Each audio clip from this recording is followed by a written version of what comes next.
So here's how you can remove your Instagram account. It's actually really easy to do, but make sure you watch this entire video so you don't miss out on any steps.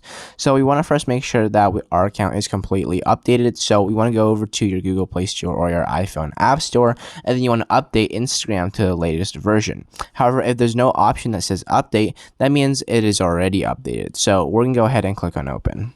Once you have logged into your Instagram account, you want to click on the three bars on the top right hand corner. And then now it's going to pop up a bunch of these options, and then you want to click on settings and privacy. Once you're in settings and privacy, as you can see, it says accounts center, which is going to be the first option at the top. We're going to go ahead and click on that. And then now once you're in account center, if we scroll down just a little bit, as you can see, it's going to say personal details. That is the next option. So go ahead and click on that. And then now it says account ownership and control at the very bottom. Go ahead and click on that. After that, we're going to be loaded up into this page where you can click on deactivation or deletion. And then you want to pick the Instagram account that you want to remove. So I'm just going to go ahead and click on this account.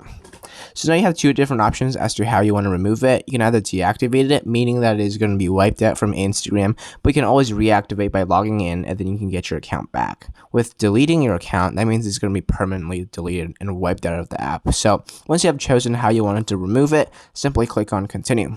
And so now you have to give Instagram a reason as to why you want to remove. So you can pick on any of these.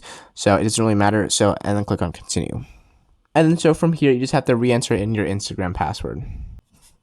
And then as you can see, it says confirm permanent account deletion. If you click on the blue delete account button, then your Instagram account is going to be completely deleted. So I'm not going to do it because I don't actually want to delete my account. But if you want to, then there you go.